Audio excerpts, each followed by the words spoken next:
유튜브로 읽는 박정희 전기 10권 10월의 결단. 김일성의 통일 방안 일부를 받아들인 김대중.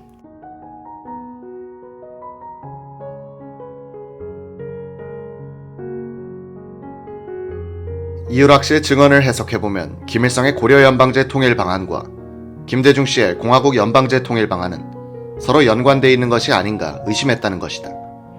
김일성이 대한민국의 공식적인 통일 방안과 다른 김대중 씨의 통일 방안을 이용하여 북한 정권, 대한민국 정권, 대한민국 내 소위 민주인사의 3자 회담을 제의, 분열 작전으로 나올 가능성을 염려했다는 것이다. 이런 3자 회담은 한반도의 정치 세력 구도를 2대1로 만드는 것이다. 김일성도 노동당 간부들에게 연방제 통일 방안이 바로 그런 구도를 만들기 위한 것이라고 고백한 적이 있다.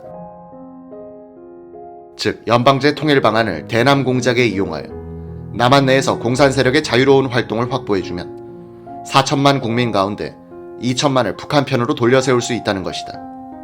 그러면 북한 주민 2천만과 합쳐서 자기 편이 4천만, 대한민국 수호 세력이 2천만이 되니 자유총선거를 해도 공산당이 이길 자신이 있다는 계산이었다.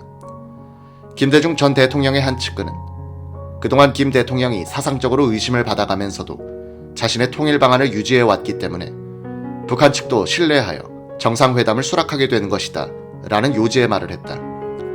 이 말에는 진실이 있다. 김대중 씨는 1980년 5월에 계엄 당국에 연행되어가 조사를 받을 때도 자신의 통일 방안을 당당하게 이야기했다. 이 통일 방안의 위험성을 지적할 수는 있어도 그것이 김대중 전 대통령의 소신임을 의심할 수는 없을 것이다. 김대중 씨는 자신의 통일 방안이 김일성의 연방 제안과 다른 점을 강조해왔으나 비슷한 점이 많았다는 것은 2000년 6월 평양 회담에서 뒤늦게 입증됐다. 북한의 낮은 단계의 연방제와 김대중 씨의 연합제가 공통점이 있다는 것을 인정하고 그 방향으로 통일을 이론해 간다는 중대한 합의를 했던 것이다.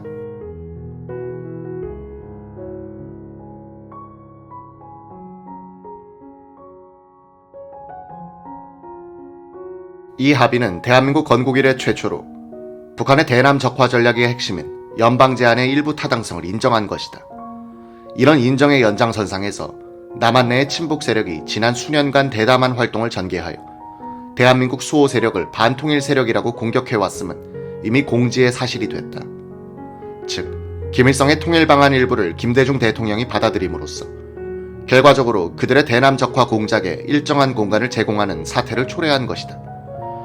김정일 정권과 국내의 친북 세력은 이제 선과 선의 연결이 아닌 면과 면의 접촉으로 확대, 연동되어 김정일 정권의 조종대로 움직일 수 있는 조건이 성숙되고 있다고 봐야 할 것이다. 햇볕 정책은 벼랑에 몰린 김정일 정권을 경제적, 군사적으로 기사회생시키고 한국 내의 대북 안보 체제를 약화시키고 있다. 이런 변화가 가능했던 것은 1970년대부터 지속되어 온 김일성, 김정일 정권과 김대중 씨 사이의 이해와 공감 때문이 아닐까.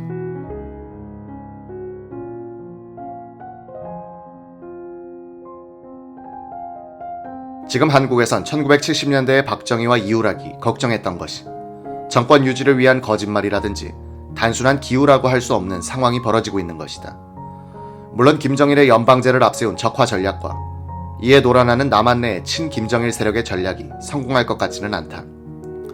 우선 김정일 정권의 악마성과 구제불능함이 너무나 심해서 그 정권 편을 공개적으로 들 수 없게 돼 있다. 웃음거리가 될 각오가 되어 있다면 몰라도 남한 내의 친김정일 세력은 개혁, 민주, 통일 세력으로 위장하고 있는데 이런 위장은 끊임없는 거짓말을 요구한다. 거짓말과 위선이 습관처럼 되어 있는 세력은 결정적인 순간에 큰 힘을 내기가 힘들다. 아무래도 정직에서 진정한 힘이 나오니까 이들이 당당하게 친김정일 간판을 내걸 수 있으려면 국가보안법이 폐지돼야 한다. 그렇더라도 이들이 본색을 드러내는 날이 장례식이 될지 모른다. 너무나 우스꽝스러운 꼴이 될 것이기 때문이다. 정보와 사회에서 마적단 두목을 사모하는 태도를 보인다는 것은 맨 정신으로는 불가능하기 때문이다. 김정일은 퇴임한 김대중 씨와의 계속적인 연계를 유지하면서 한국 사회에 영향력을 행사하려고 할 것이지만 김정일 정권의 악마적이고 반민족적인 본질 때문에 그와 협조하려는 세력은 자가당착에 빠지고 말 것이다. 그러나 김정일 정권이 남한 내의 친김정일 세력을 조정하는 한도 내에서 한국의 선진화는 불가능하다.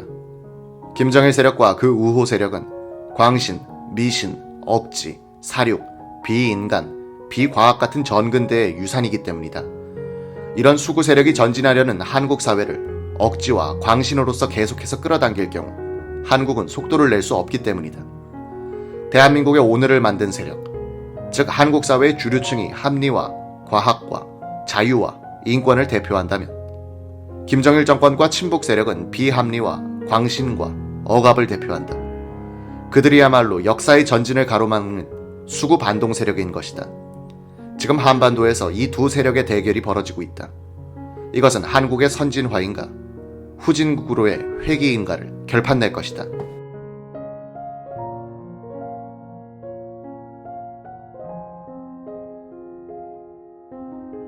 박정희 대통령은 1970년 7월 23일 국방대학원 졸업식 유시에서 아주 낙관적인 전망을 피력했다. 우리와 북괴 사이에 상대적인 힘의 균형에 있어서 1970년대 중엽에 가면 피차 간에 큰 격차가 생길 것으로 나는 내다보고 있다. 1976년, 즉 우리의 제3차 경제개발 5개년 계획이 완료될 무렵엔 경제력에 있어서 우리의 국민 총생산은 북괴의 4배 내지 5배가 될 것이다. 인구에 있어서도 남한 인구는 북한 인구보다 2천만이 더 많을 것이다. 군사면에 있어서는 우리는 북괴를 훨씬 능가하는 실력을 갖추게 될 것이다. 그때 가서는 북괴도 무력으로 남한을 정복하겠다는 지금까지의 생각을 다시 한번 재고하지 않을 수 없게 되리라고 본다. 그리고 5년이 흐른 1976년 그의 예언은 거의 현실로 나타났다. 이에 1월 24일 박 대통령은 국방부를 연두순시한 자리에서 자신의 통일관을 담담하게 밝힌다. 원고 없이 조용조용하게 이야기한 내용의 테이프를 풀어본다. 특히 공산주의를 반대하는 논리를 이론적으로 여러 가지로 제시할 수 있겠지만 여기서 내가 강조하고 싶은 것은 우리는 공산주의를 절대 용납할 수 없습니다. 왜냐? 우리의 민족사적 정통성을 유지하기 위해서라도 우리가 용납해서는 안 됩니다. 공산당은 우리의 긴 역사와 문화, 전통을 부정하고 달려드는 집단이니 도저히 용납할 수 없는 겁니다. 우리 대한민국만이 우리 민족사의 역사적 정통성을 계승하여 지켜가는 국가다 하는 점에 대해서 우리가 반공교육을 강화해야 하겠습니다. 공산당이 지난 30년간 민족에게 저지른 반역적인 행위는 우리가 절대로 용납할 수 없을 겁니다. 후세 역사도 절대로 용납하지 않을 겁니다. 우리가 정말 참을 수 없는 것을 참아온 것은 전쟁만은 피해야겠다는 일념 때문이었습니다. 우리가 언젠가는 이 분단 상태를 통일을 해야겠는데 무력을 쓰면 통일도 되지 않을 뿐만 아니라 한 번 더 붙어서 피를 흘리고 나면 감정이 격화되어 몇십 년간 통일이 또 늦어진다. 그러니 통일은 좀 늦어지더라도 평화적으로 해야 한다고 우리가 참을 수 없는 그 모든 것을 참아온 겁니다. 우리의 이런 방침에는 추호의 변화가 없습니다. 그러나 공산당은 그렇게 생각하지 않습니다.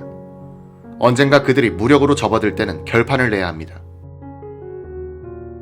기독교의 성경책이나 불경책에서는 살생을 싫어하지만 어떤 불법적이고 강한 자가 약한 자를 침범할 때는 그것을 쳐부수는 것을 정의라고 보고 있습니다.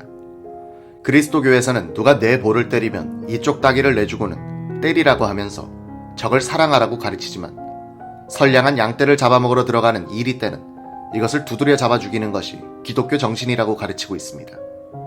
북한 공산주의자들도 우리 동족임에는 틀림이 없습니다.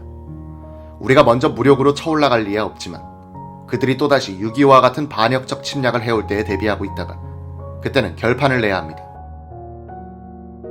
통일은 언젠가는 아마도 남북한이 실력을 가지고 결판이 날 겁니다. 대외적으로 내어놓고 할 이야기는 아니지만 미, 소, 중, 일 4대 강국이 어떻고 하는데 밤낮 그런 소리 해봤자 소용없는 이야기입니다.